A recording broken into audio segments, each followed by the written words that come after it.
Welcome, everybody. Norkeel coming in all the time. That's good. You could put your name and your location in the chat. I'd appreciate it.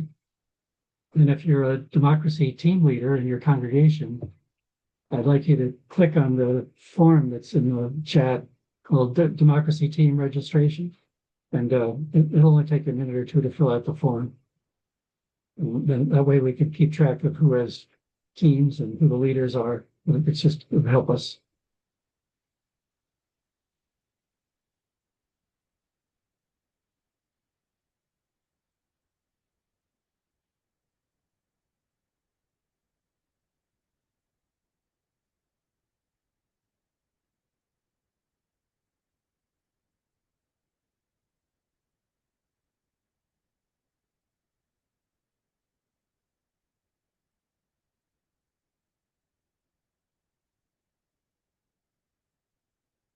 Brad, I can't find the button for the chat.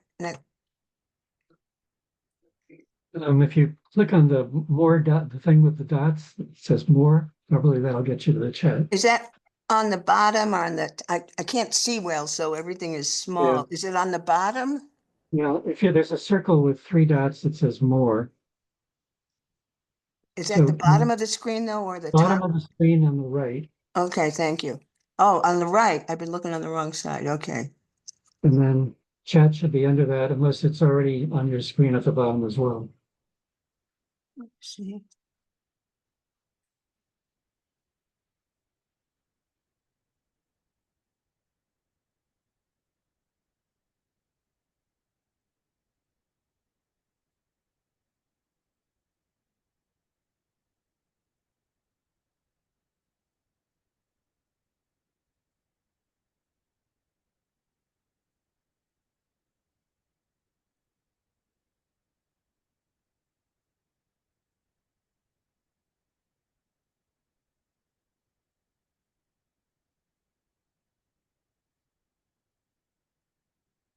We're going to start in just a minute. Please put your name and where you're located in the chat. And if you're a democracy team leader for one of the teams for your congregation, we've got a form that we would like you to fill out. Just click on the link that says Democracy Team Registration, and you'll get a form that's short. It basically asks for your team name and where you're located and who the leaders are.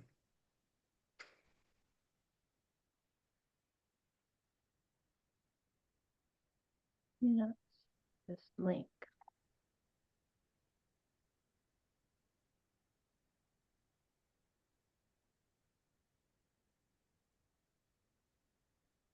Okay, well, why don't we get started? I'm Fred Van Dusen. I'm the convener of the UUSJ Democracy Action Team, and I'm also the host for the meeting tonight. Our UUSJ Democracy Leaders meeting is starting now, so it's good to have you all here. Again, if you're a democracy team leader, we'd like you to fill out the form that's in the chat. It'll only take a minute or so. UUSJ is our main role is to connect UU congregations with their representatives in Congress. And we do that with in-person Zoom meetings. We also do action alerts and telephone messaging. So that's sort of the normal work that we've been doing. But since the beginning of 2024, we've also been organizing this network of UU democracy leaders around the country. And we've been having monthly meetings, and I also have website actions and resources that you can draw on. So welcome to our meeting. I'm going to start the meeting with a short video rather than our usual reading. So let me see if I can pull that off.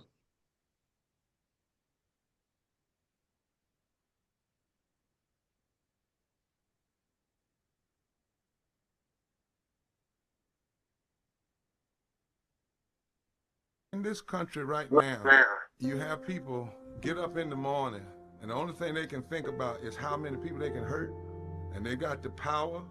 That's the time for mourning. For better or worse, what makes America special, it's that legal system that's supposed to protect minorities from the tyranny of the majority. We are at a point of a moral emergency. We must raise a voice of outrage. We must raise a voice of compassion. And we must raise a voice of unity. We are not in a crisis of party versus party. We are in a crisis of civilization, a human rights crisis, and a crisis of democracy itself. And guess what? You've been chosen to make sure that those that would destroy, those that would hate, don't have the final say, and they don't ultimately win. If in this country right now,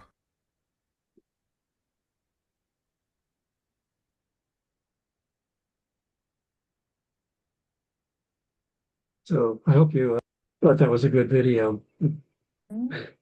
We are definitely chosen, and fortunately, there are a lot of other people with us to do this. So. Okay, let me put on my presentation. So for today, let me show you the presentation.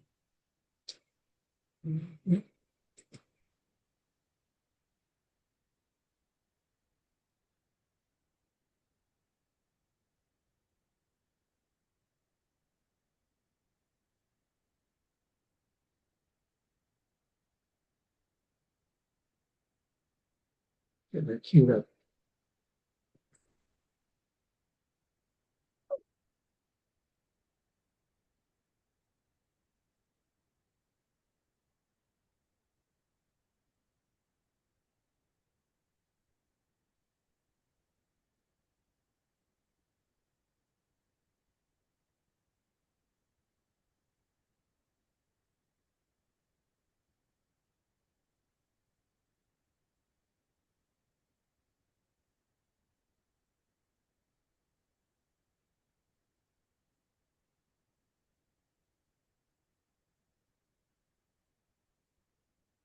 Hey.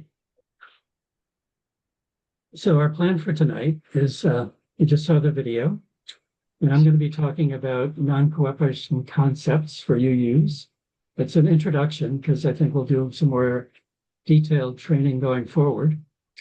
The materials I'm taking, I borrowed from 1 Million Rising, the training that we got there, and also from the Horizons Project, which is a group that we've been working with that's been very helpful. And then we're going to do breakout group discussions, and that'll be about 20 minutes long. I'd like it if all of you participate in at least one of the breakout groups.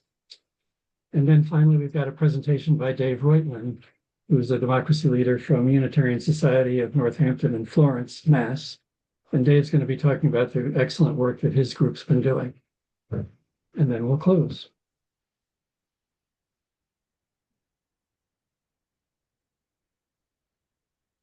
So, introduction to non-cooperation concepts for UUs. And many of this, almost all of the slides I've got have actually been taken from the 1 Million Rising training and the Horizon Project. So if you attended those training sessions, some of the slides you'll see again.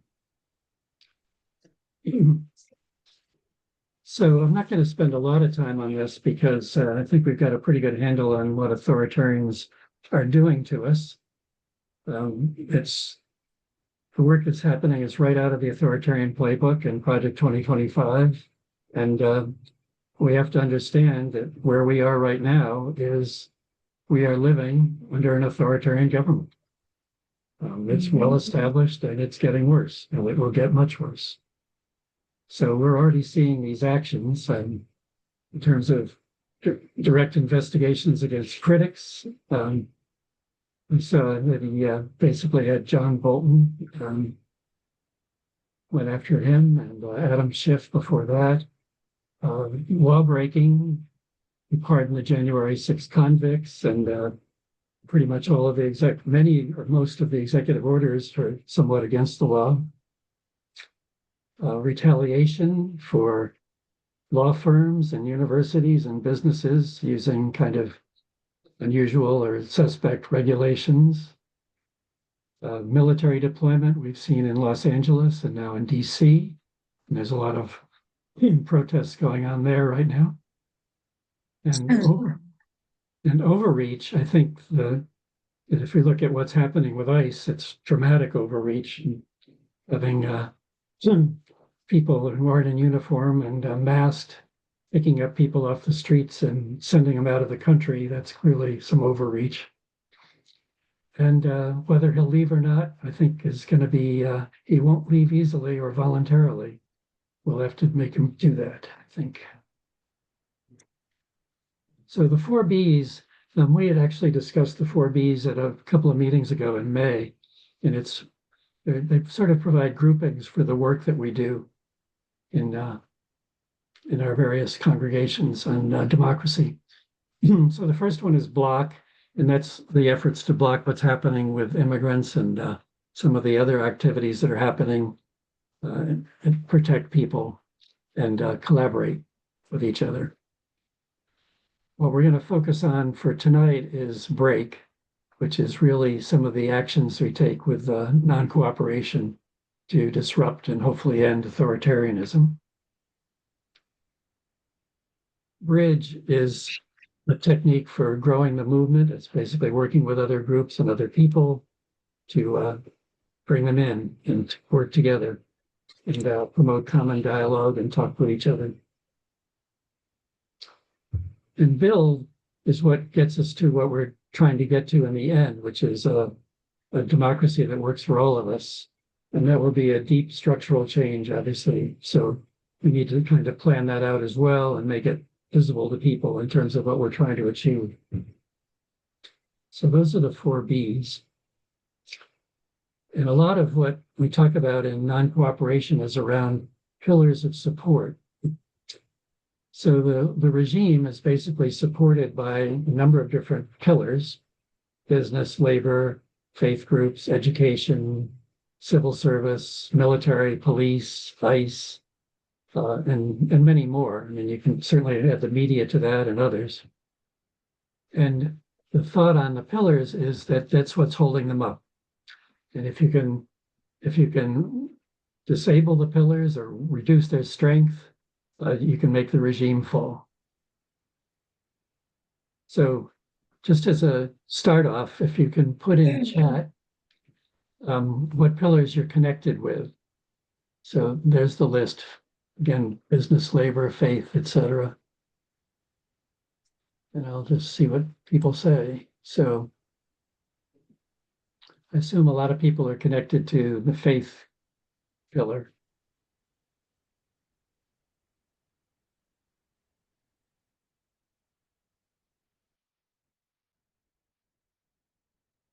And if you've got any others, please add them. Faith, education, labor, healthcare, faith, legal, good. Faith, education, labor, faith.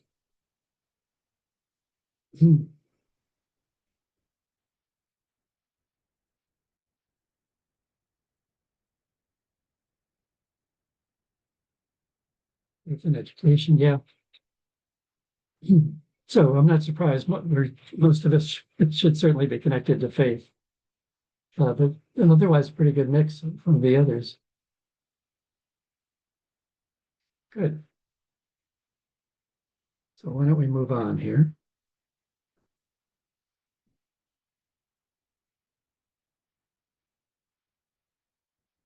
So as Frederick Douglass says, power concedes nothing without a demand. It never has and it never will.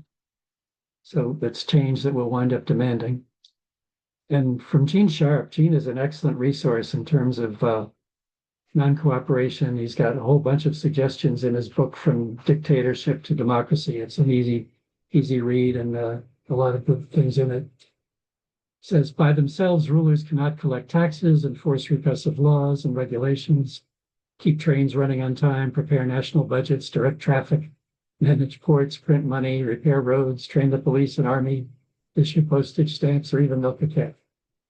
So they're dependent on all of us, and there are more of us than there are of them. So in order to win pro-democracy campaigns, this is some of the most critical things. We need to have large, diverse participation and sustained momentum. So you've heard about the 3.5% of the population. If we get that, and they're all heavily engaged, we can probably overthrow the leader. We'll see if that's true, but I think we can get there. We need to expand the repertoire of nonviolent tactics. So I think we're mostly just getting going with some of the nonviolent tactics. There are obviously protest movements that we've been doing and such, but we have to get into some more non-cooperation, and I think we'll get into that soon. Elicit loyalty shifts among the key pillars. That's one of the key things that basically helps us succeed, is get some of the people within those pillars to resist or change the way things are happening, and that'll make a difference. And finally, we need to maintain discipline and resilience despite escalating repression. So I do think things will get worse, and it's going to take a lot of courage for us to keep going. So non-cooperation is the act of refusing to cooperate or comply with requests, demands, or orders. And if we have enough non-cooperation, which you can see on the picture on the right, it'll cause a pillar to either completely defect or at least be unreliable in the autocrat's aims.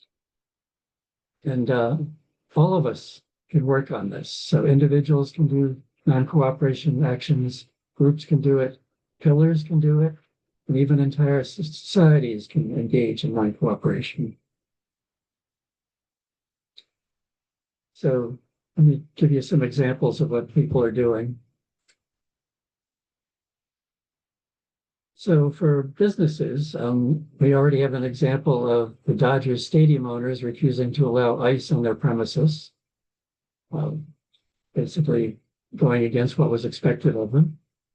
And we can make that happen too, and on a local basis. There's some work going on to have activists basically work with their local businesses to put up no ice signs in their windows. And that's one of the actions that we're being encouraged to take now, actually. It's not only just have the signs in their windows, but if they have immigrants there who need some protection, they can designate a space for them that's protected space. In terms of higher education, we've already seen what's happened at Columbia and Pennsylvania, UPenn. But I think we've seen Harvard at least go through an initial round of refusal to comply with Trump's orders. I think they're still working on it, but maybe some more pressure from us will help them resist further. And I think we can help with this particular pillar with our alumni networks and letter campaigns to school administrations, and trying to look for particular pressure points in cities and towns that have large universities. So we may have connections there as well that we can influence. And the third one that we're going to, as an example, is consumers. And this is happening already.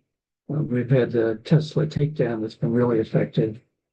The Velo Airlines essentially is responsible for a lot of the movement of the people that ICE picks up and takes them to various locations. And the Velo Airlines organizes those flights. So there's been pressure put on them. And they've already had to shut down West Coast operations due to the pressure. So we can do things. And there's more opportunities, certainly with boycotts and things, with Target and Dollar General. And I think there'll be more to come. So those are some examples. I'm going to shift a little bit and talk about what's happening with a faith orientation. So autocrats often use right-wing religion in terms of trying to make patriotic appeals, mobilize support, and consolidate power.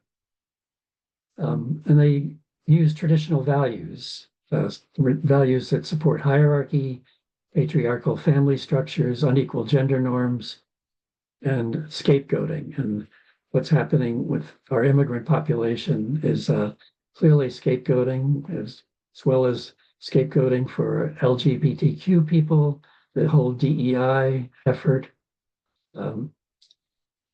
They're doing a lot of that. So what can we do to counteract authoritarian threats? So we have a moral footing to speak from. So we can speak to abuses of power. We can leverage our spiritual and moral influence to make a case for democracy. We can model loving defiance through courageous acts of non-cooperation and civil disobedience. We can connect across differences through bridge building and mediation.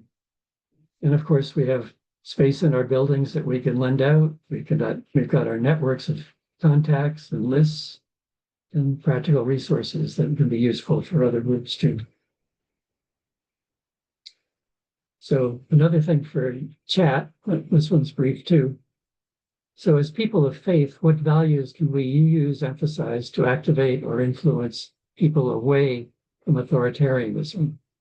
And I've got our flower on the right there. So we have pluralism, generosity, interdependence, equity, justice, transformation, and love.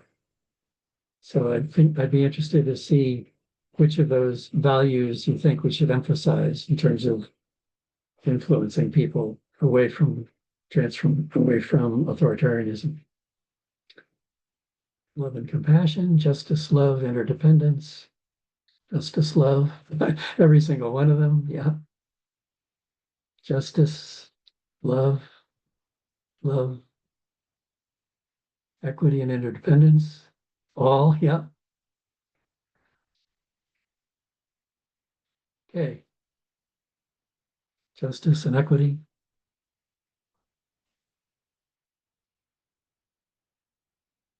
I think we have seen all of them, obviously, but justice quite a bit, love quite a bit. Good.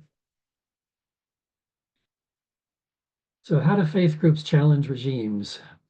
So this is a list of possibilities: speaking truth to power, bolstering organization infrastructure, using symbols, events, and songs, bridging groups, providing resources, non-cooperation. I've got brief examples for each of these. So you remember back during the inauguration prayer service, we had Episcopal Bishop Marianne Booty, who said, "In the name of God, I ask you to have mercy upon the people in our country who are scared now." And clearly she was speaking truth to the president who was sitting in the front row. In terms of bolstering organizing infrastructure, we have a long history of the Black churches who formed a backbone for almost every civil rights campaign. They were critical, basically, in making that happen. Their meeting houses and the churches provided spaces and basement trainings for Montgomery work that was done, and other groups as well. And we have symbols, events, and songs. And here I used a UU church. It's my church, First Parish in Concord, Massachusetts. And weekday spaces for all sorts of events and things. So that event on the right was a protest event that we had back in April. And there were hundreds of people who attended. It was great. And if you look at the picture on the left, that's the front of our church. And we have a "We Believe in Democracy" banner on the front. We designed that. If you're interested in getting them, let me know.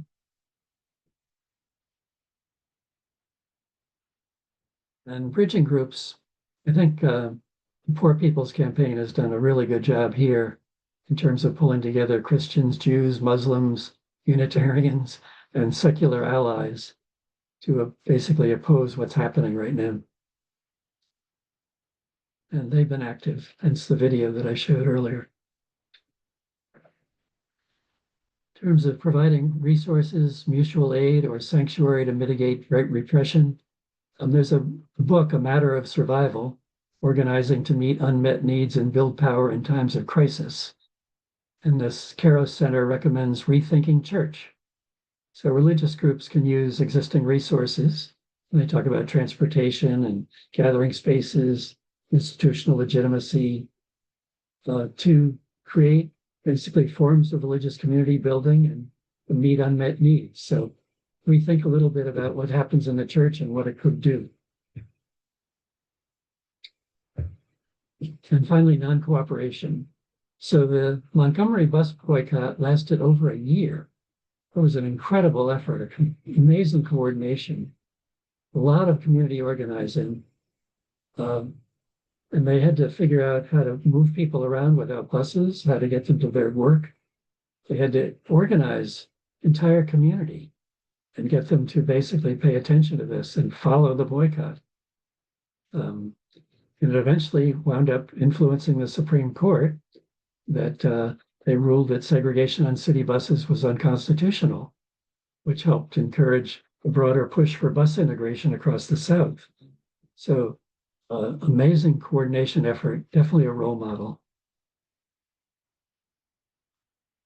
So in terms of types of actions we can take, so this is just examples, but there are symbolic actions to raise awareness and to hopefully persuade some targets to act in a desired way. We've obviously been involved in marches and rallies, vigils. Street theater pranks, I think, would be kind of fun. And I know there's a group that's been following our vice president around, kind of watching him and giving chants and things. I think that's kind of fun. UUSJ and other groups enable you to do letter writing to Congress. We do action alerts that you can write easily to your members of Congress, and calls to the legislature. Resolutions and petitions. One of the things we encouraged in our last meeting is from an action of immediate witness from this year's UUA General Assembly. We had one on democracy that UUSJ sponsored. And we asked each group, that each church, basically each congregation, have a resolution on what they stand for in terms of democracy and what they're going to do. So that's one of the actions that would be useful. We also encourage them to have a democracy team. And I hope many of you have obviously done that. That's kind of key infrastructure in making this work. And banners and posters, picketing, group lobbying. We've done some of that. Mock elections could be kind of interesting. We could elect a mock president. That might be fun. Bird dogging is when you're basically attend a meeting of your representative or your senator and ask good questions. And we've seen them on TV for some of the questions being asked to Republican representatives. But you can ask your Democrat representative too, like, why aren't you doing some more things? And then over in terms of non-cooperation, so that's to undermine the authority of an unjust system by disrupting it, refusing to cooperate with it, or otherwise making it harder or impossible for the system to keep its unfair policy. So here we have examples like worker strikes. Unions are really helpful in terms of this. General strikes would be when mostly or almost all of the population goes on strike.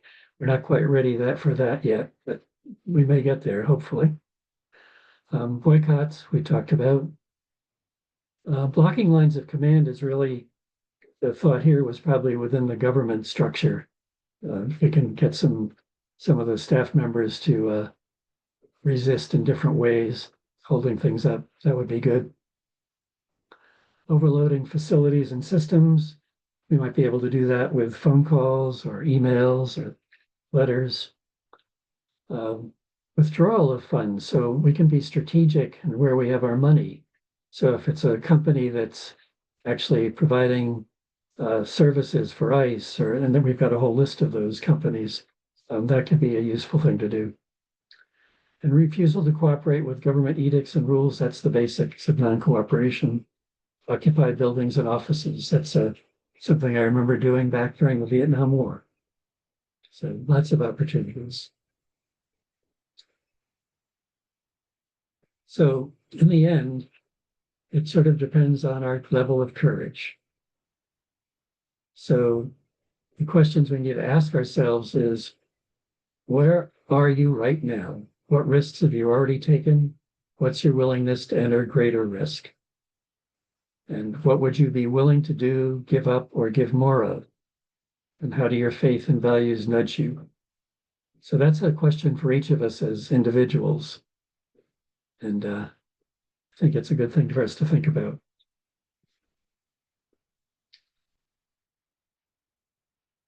So these are resources that are available.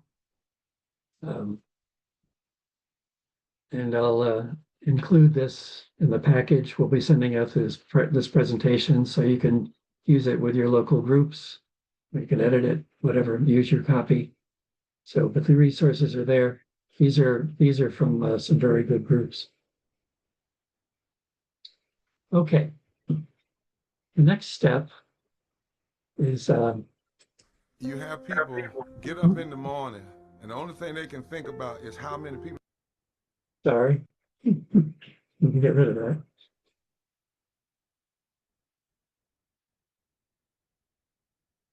So I do in our breakout groups are what pillars am I a part of? How are they upholding the regime?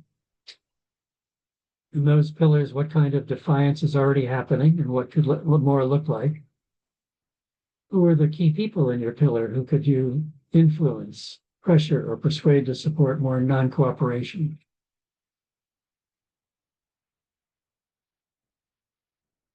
And I've got a link that I'll put in the chat here.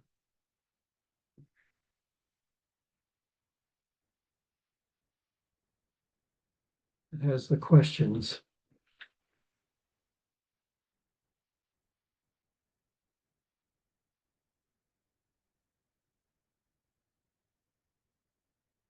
So if you click on that link that I just put in the chat, it will give you the questions that you're going to be answering in your breakout groups. So we're going to randomly assign people to breakout groups. This will be done by the Zoom people. I encourage you to go into the breakout group. It's an important part of this event, and show some courage here, talk to each other, figure out what needs to happen. And we'll take about 20 minutes or so for this, and then we'll come back and do a debrief. I hope that was good. I'd like to do a little bit of a debrief and get a sense of how your discussions went, and particularly what pillars you discussed and what non-cooperation ideas you might have come up with.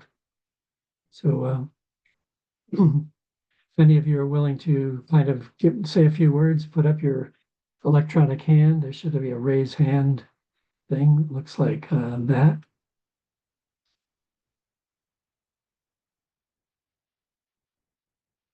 Hey, Mark, please speak. Unmute. I'm not sure everyone agreed with me, but I made the point that actual interference with the pillars of support is probably going to be more effective than symbolic, although a symbolic interference is important. But economic pain inflicted on supports for the regime is probably going to be one of the most effective strategies. So, for instance, the Tesla takedown, I think, is likely to bear fruit in discouraging Elon Musk and others like him from supporting the administration the way that they have. Good. Thanks, Mark. I think that's a good point. Jan.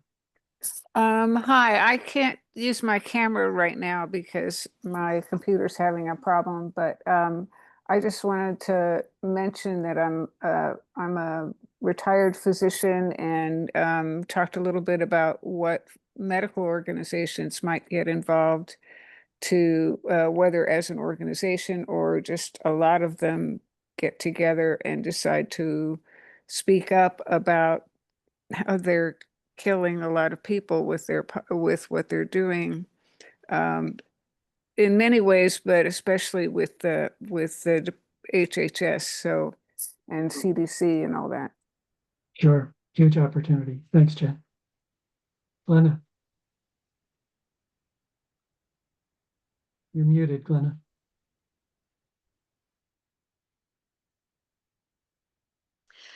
So our group, it was all faith-based. And one of the problems is some of the congregations seem a little timid and not really interested in going all out.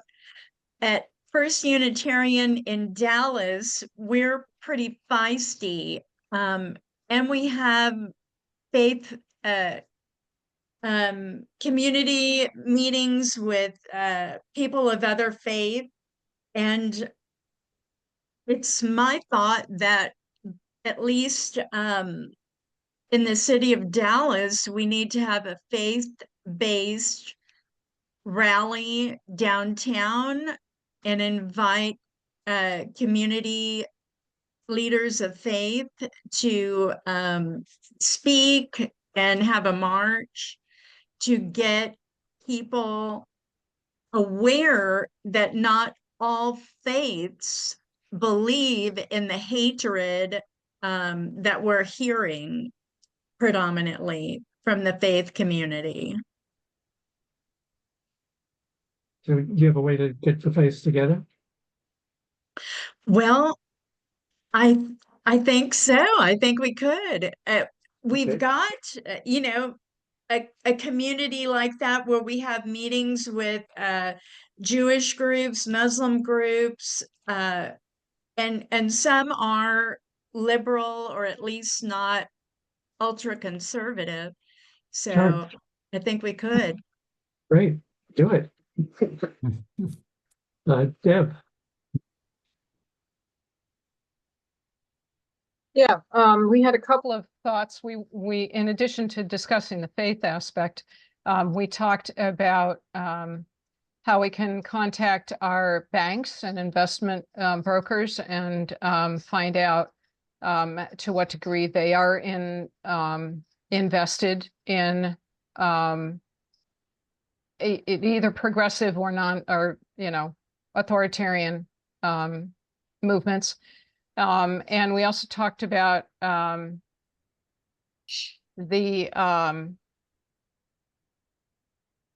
the idea of talking to your municipal leaders, your mayor, board or council, and asking them if they have plans for if ICE comes into the community, if they have ideas for how they are going to resist authoritarian intrusion on municipal authority, that kind of thing. Can do it at the certainly at the municipal level, but also at the county and state levels as well.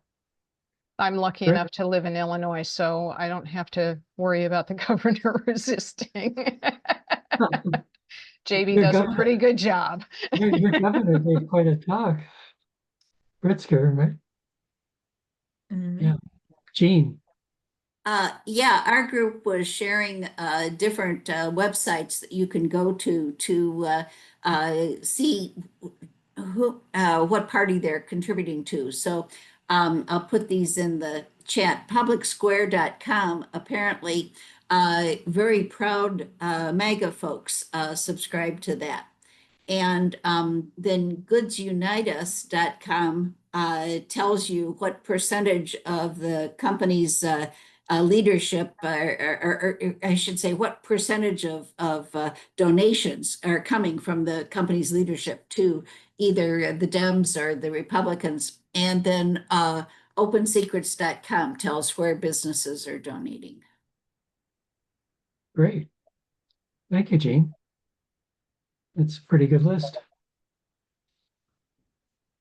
Any other comments people want to make?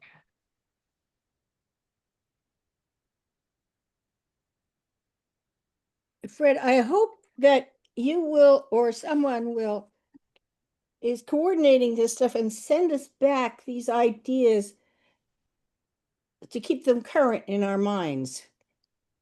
I'm taking notes, but I don't get everything written down that I would like to. Well, we do have the recording, and we will be sending that out. The presentation will also send out the comments that came from all the various groups. I don't think we have a way to get all of those. but we could collect them. If you want to send them to me, I'll collect them. And we'll also send out a link to the chat that's got a lot of the various links and things in it. Yeah, thank you. Good thought, Paul. Dale. So Fred, I think, when we think of weakening the pillars, we're thinking of trying to change the people to the far right support of the regime, whether it's the business community, losing their faith in this regime because of what's happening to the business projections going forward. But I think that you can think of people on the left who are silent right now and unwilling to get involved are a pillar of support. I think when we don't speak up as a community, we are a pillar of support. And I think that's right now where we really need to focus, to activate the members of our congregation and the other faith community leadership in our communities to quit being afraid of speaking out right now. If we do it together, it creates a lot more safety than if they do it as a single person or a single congregation. So I just think organizing faith-based groups to speak out in the local community level is really important right now. Yeah, very good points, Dale. Thank you. I do have a question for everyone. I lost the question that I was going to put out on a survey, but let me just ask it. And if you could raise your hands if the answer is yes. And the question is, would you like additional training that's more detailed than we had today? Would you like additional training? So if you can do it electronically, that would help. If not, I'll count. So, but keep your hands up for a while if you'd like more training. So 1, 2, 3, 4, 5. Oh, people are moving. 6, 7, 8, 9, 10, 11, 12, 13, 14, 15, 16, 17, 18, 19, 20, 21, 22, 23, 24, 25. Okay. More than half of you. Very good. Thank you. Next up, we have Dave Reutman. And Dave, you're still here, I assume. Yes, can you hear me okay? Yep. Yes. Okay, so Fred, if you could put the slides up, and while you're doing that, let me comment on what Dale just said. Couple comments with regard to helping our congregations dig into what risk we are ready to take. Our congregation is going to take advantage of UUA has a methodology for congregational risk assessment. And we're right now working with our board to mobilize to take that risk assessment. So that'd be one useful thing. And one of the ways to think about the presentation I'm about to give is the term passive allies is used a lot. It's people who you are in groups who logically could be taking more action but aren't yet. So those are definitely groups to target. Fred, are you having trouble popping? You got it? Okay. And everybody, I'm going to put my email address right now into chat if you want to write it down. If any of the ideas I talk about you think are useful, if you want to have a conversation, just send me an email. So I'm going to talk about two things. So the first is related to the content that Fred presented in the conversation we've just had in our breakouts. We're going to be doing a large scale, OMR stands for 1 Million Rising. That's what the National No Kings Coalition has been rolling out. So I'm going to talk about how we're going to do that in a large event on October 4th. I'm also going to talk about a successful event we had on August 3rd. That was an interfaith procession for the disappeared. The key points here are the big picture is building political power from a faith base. And I'm going to try to highlight how we've been trying to do that. And hopefully this can be useful to everybody. Okay, Fred, next slide, please. Thank you. So just a quick snapshot, less than a minute, about who we are. Our Democracy Action Team is most of our congregation. We established the team in 2020, and our most recent evolution has been to action groups on immigration, trans rights, reproductive rights, information security, interfaith, and we have a very active writers group that's been publishing in the Washington Post, Boston Globe, etc. And we've also done some NVDA stands for Nonviolent Direct Action, and we did training in our church basement, and we formed 3 affinity groups that are all active, not just doing standouts, but street theater, a bunch of stuff.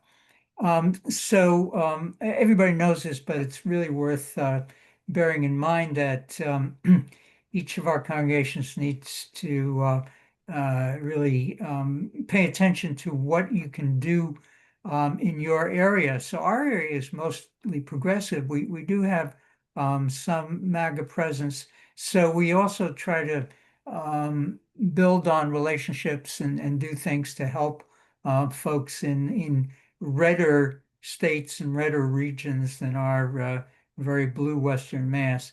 Next slide, please, Fred. Thank you. Okay, so we're right now planning a workshop and a picnic. As you can see with this first bullet, our purpose is to help people decide which pills to work on. We kind of did a little bit of that work tonight. And then commit to working on non-cooperation actions. But the second bullet is really key. And I'm wondering if other folks are feeling this opportunity now and call. I'll say it's a call. That's the way I'm feeling it. Because I was active in the civil rights movement, and I remember and the anti-Vietnam War, and I remember how great it felt when people showed up wearing clerical collars, and we met in church basements. And what's that all about? Well, it's building power from an interfaith basis, from a secular, I should say, secular religious basis.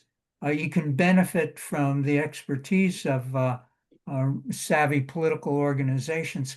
But the key thing here is I'll jump to the last bullet here. I remember when I was not in a faith-based organization for several decades, and I often felt like I don't have a legitimate platform to speak about. This is just plain wrong.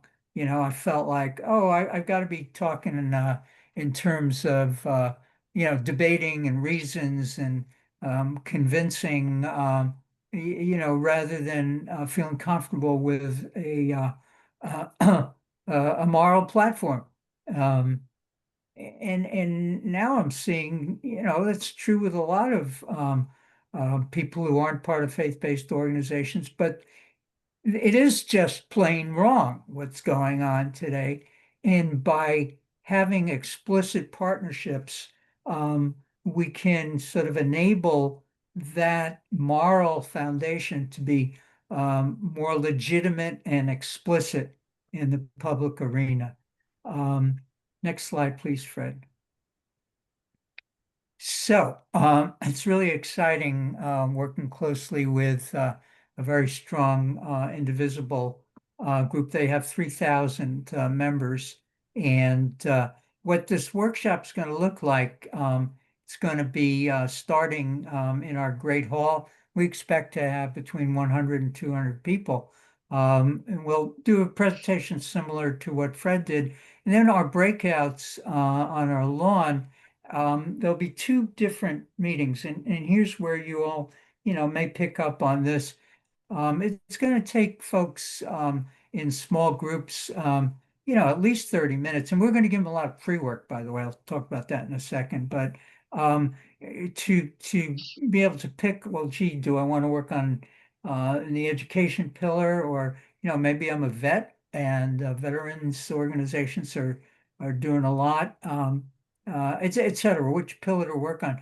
And there the group work is encouraging each other, listening to each other, asking facilitative questions, helping people think things through.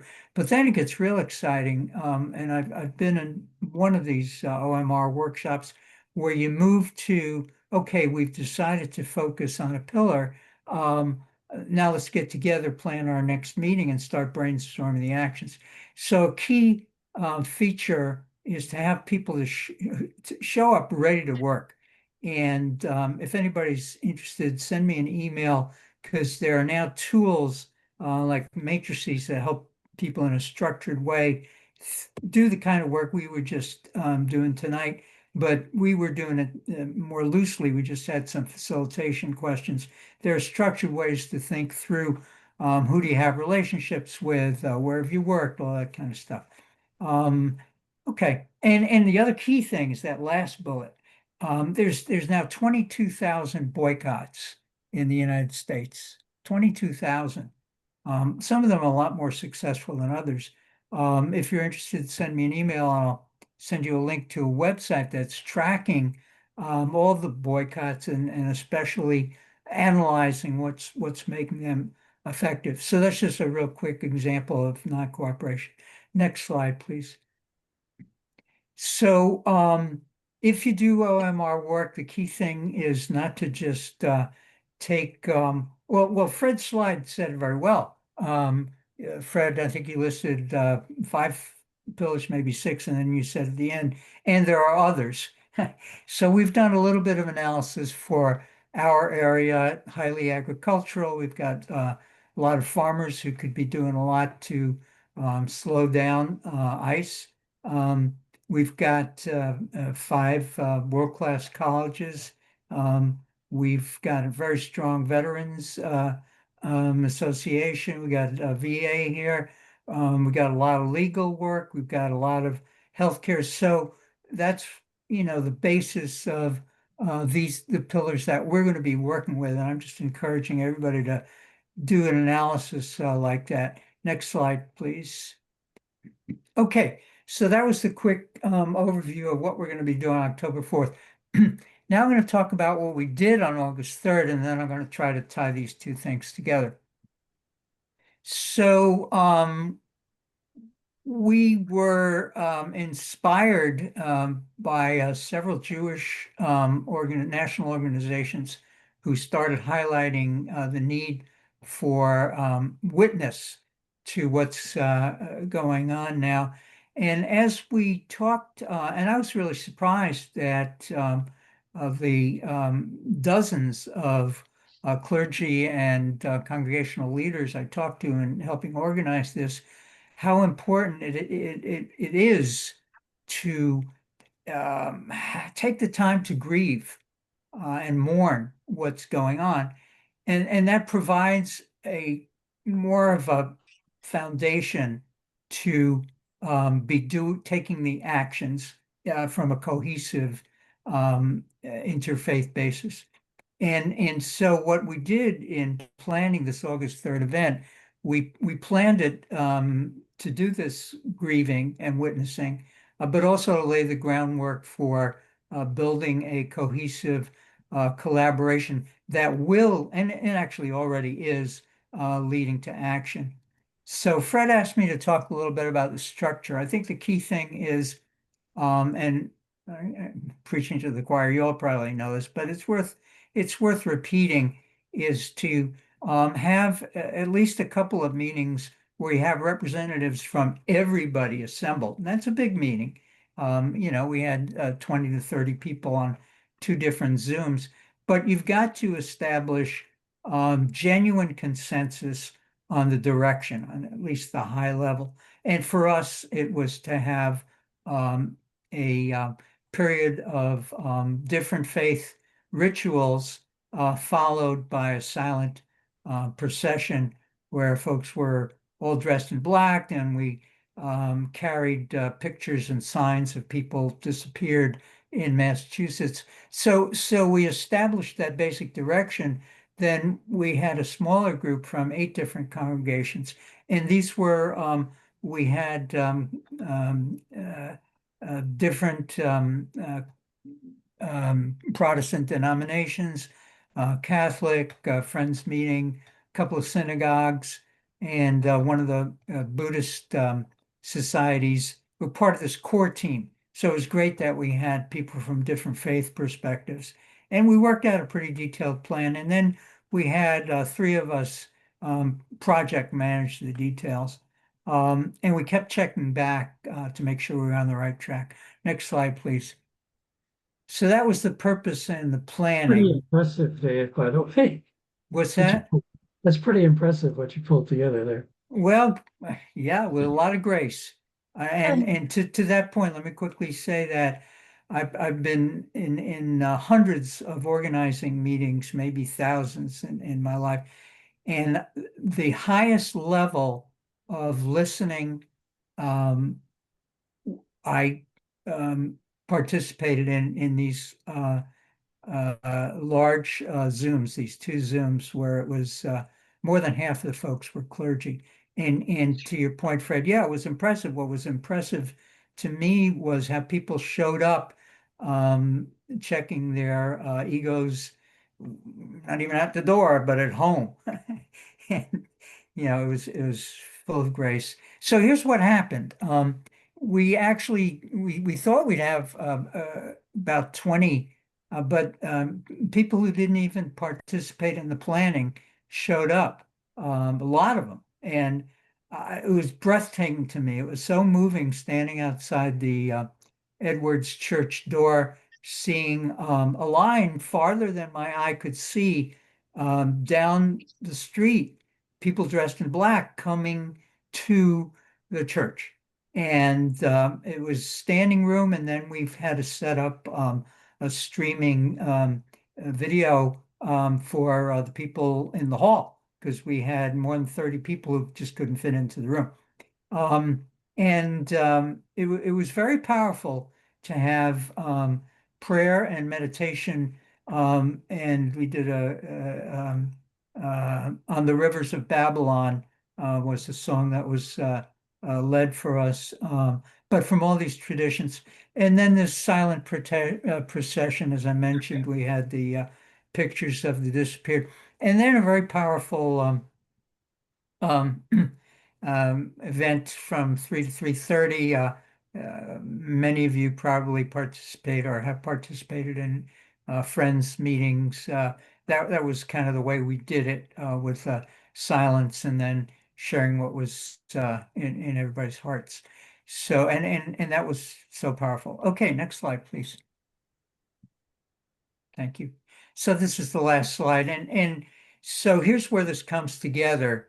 Now that we have had one really strong experience in this interfaith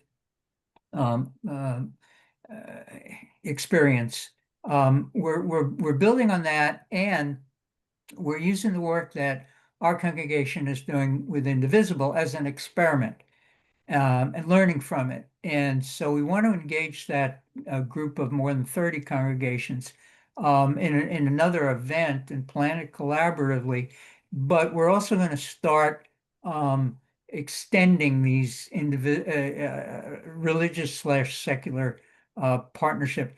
And just coincidentally, one of our big local churches, St. John's, which is on the Smith College campus, got a grant, a good significant funding to build an interfaith coalition. And we found out about this the day after, on August 4th. So we're now fully collaborating with them, and they have a great plan. they're going to get very practical pretty quickly. We have several coalitions fighting ICE, and I'm very savvy on how to do that. So we're going to do training on how to deal with when ICE shows up in your neighborhood. Okay, that was all on 3 breaths. I'll take another one. And Fred, you want to facilitate how we're doing questions? Sure. I was hoping that once again people would raise their electronic hands, or if they can't do that, a hand of their own, and you'll take questions and answer them, Dave. Happy to do it. Great presentation. Thank you. You're welcome. I can't see the gallery. I don't know, Paulette, if you want to move it to Yep, gallery. I'll fix that. Thank you.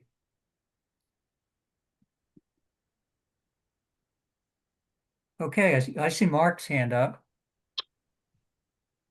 So, can you hear me? Yes, I can. Yes. I've recently been at a meeting of a large group of social justice nonprofits, and there was a representative of a coalition of Jewish organizations who said that she can't recommend to her people that they come to a protest because they are not safe because of the pro-Palestinian Yeah. protesters that are there. Yeah. And how do we build coalition across that horrible divide right there? What a incredible question. I certainly don't have a good answer. That was, but I'll just tell you our experience. So, well, for one thing, we did talk to our chief of police, and we had unobtrusive plainclothes people, because of that was raised. We had a large number of people from the Jewish faith participating. One thing I can say, Mark, this is probably not that common, but in our community, there's a huge percentage of the people who are protesting Gaza are, born Jewish, maybe members of Jewish congregations. So the thought that comes, and this is like several hundred. I hosted in our society's building, hosted a couple of events. So what I'm trying to say is to reach out to the pro-Palestinian groups from a Jewish faith organization or coalition or organizations. And I'm just thinking off the top of my head, it's just a brainstorm. I don't know if this would work, but in my heart, this is what I feel would be a direction, is if you have an organization of Jewish people bridging the gap with pro-Palestinians, and a lot of the unsafeness is because of what people are hearing and reading, and I'm not at all diminishing the feeling of being unsafe. But what I am saying is that if you actually engage in dialogue with people who you might be thinking you're afraid of, and if that's in a safe space, you can. Anyway, if you hear what I'm saying, that's the best answer I can provide. Yeah, it occurs to me that when I'm at a protest and there's someone wearing a keffiyeh, maybe I should ask them, hey, would you be okay with a Jew standing here protesting the Trump administration next to you? Mark, that is such a great statement. Thank you, and I hope you do that. So there's a bunch of hands. Fred, are you managing the queue? Jean is next. Yeah, I'm curious about, I see that you have a strong connection with Indivisible. And I see the leadership in my church is very resistant to having an overt connection with Yeah. Indivisible. Yeah. I was really curious about how many on this call, whether that your churches are willing to go front and center with a connection with Indivisible. And as we take, Fred, first you set up how you want to collect that data, and then I have a comment to what Jean is saying. Well, Gene, do you want people to raise their hands if they're connected with Indivisible? Yeah, I'd appreciate at least an electronic hand, if nothing else, but. Yeah, and maybe we can do gallery view and. Okay, so I'm seeing 1, 2, 3, 4, 5, 6, 7, 8, 9 on one screen, 10, and a lot of people don't have their pictures Yeah. on. So I'm seeing maybe about 10. I don't know. About 12 or 15. Yeah. Yeah, and that's like 20 or 30% at least. So let me tell you our experience. Our board and our minister, they're very clear that to keep our 501c3, well, I'll make two statements. From a sort of traditional perspective, if you're dealing on a project where you're not supporting a candidate or a political party, you're pretty safe. At least that's the legal basis. Right. Now, I got to back up and say I'm mindful that some of this influence work, Gene, that you might have to be doing is not necessarily solely on a rational basis. But I'm just going to deal with what I've seen works. So that's one point from a traditional sort of business as usual perspective. But the key thing now, we're so fortunate to have a minister who's very familiar with what happened in Nazi Germany in the late 30s and how what was it, the Waite-Sharp? I can't remember the exact name. Waite-Still-Sharp. Thank you, sir. Waite-Still-Sharp and his wife went over there and with others rescued a lot of Jews and gypsies and others who were in great jeopardy. Key point here is we're not in business as usual. And Gene, I've had a little bit of contact with you. I think you have the kind of sort of skills to be able to convey that message in a way that people can start hearing that. And I'd say this to everybody here. Clearly, this is not business as usual. And it's like, how do we help? To Dale's point, to the passive allies, how do we help people shift from living their lives as if it's normal times? That's the shift I think we have to make. Fred, back to the queue, please. Yep, Shira is up. Yes, I'd like to get back to the issue of collaborating with the Jewish community, because it's important to understand that the Jewish community is split Yes. about Gaza. Yes, yes. Yeah, and you do have some who are extremely pro-Israel and who think saying anything about it against the Israeli government is anti-Semitic. But there are millions of Jews across the country now who are very supportive of ending the conflict with Gaza. And so, and in establishing good relationships with Palestinians. And so it's very important to get to know, form relationships with that part of the Jewish community. And I recommend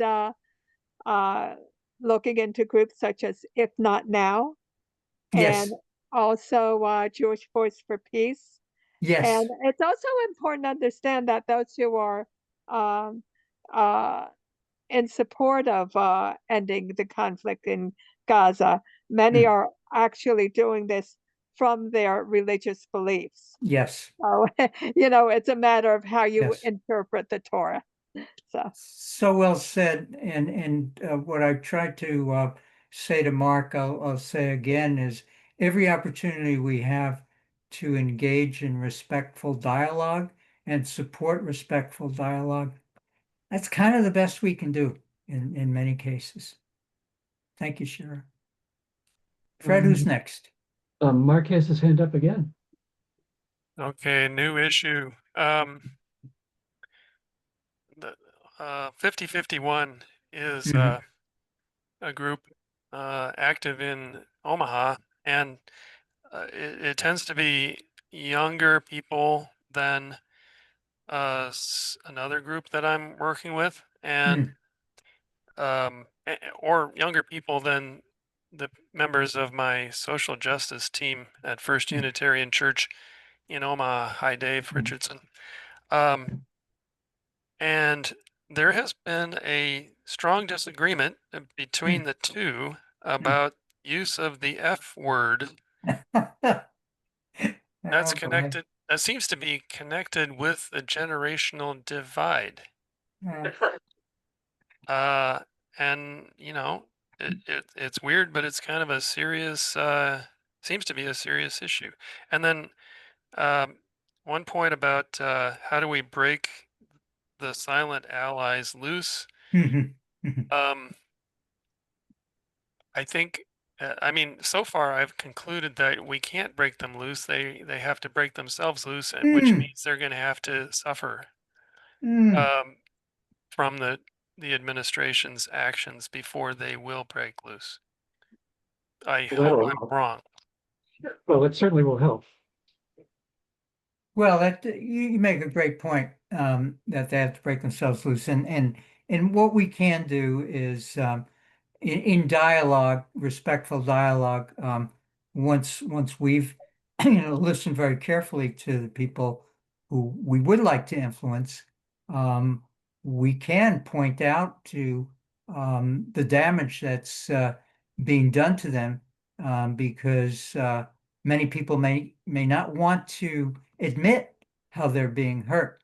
But you raise great points, Mark. I see Dale's got his hand up. Is that next? Fred? Last question. Go ahead, Dale. You're muted. I was just going to comment on the F word. Yeah. You know, we've been, what has it been? It's been 6 or 8 years that people have, early on, the Washington Post in 2017 had that article about how fascist is Trump. And they asked these, I think 12 experts to put their list together, and Trump scored very highly on that.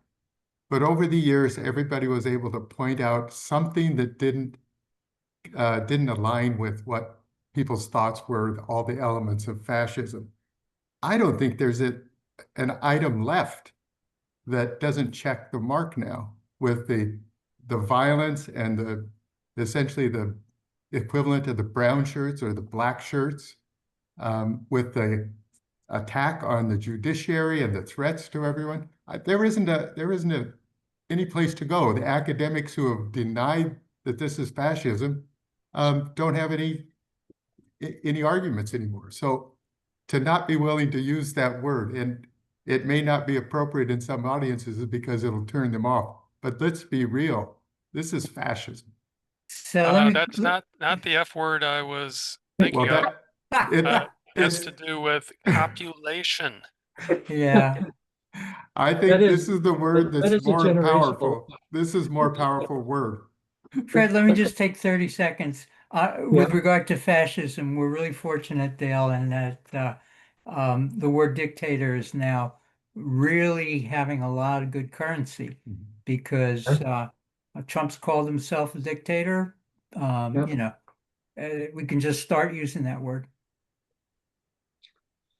Okay, well, it's 9 o'clock. I did put in the chat 2 links. One is for registering your democracy team. If you've got one and you haven't done that yet, please do that. And our democracy leaders web pages are very good resources for you.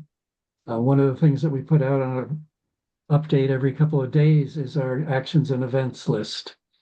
And it's got some useful things you can do right now. So please check that out. If you go to our website, uusj.org, and go to, in the far right corner of the page, there's Democracy Leaders. And if you click on that, you'll get to all of our resources. And that also comes out in every one of the messages I send. So just a reminder. Any last minute thoughts from anyone? We will stay on. Dave and I will stay on for a little while in case there are extra questions. Hopefully Dave will do that. And otherwise we're done. Thank you all for coming. Appreciate it. We'll see you again in a month. Lorraine, I'm sorry. This was just an excellent meeting.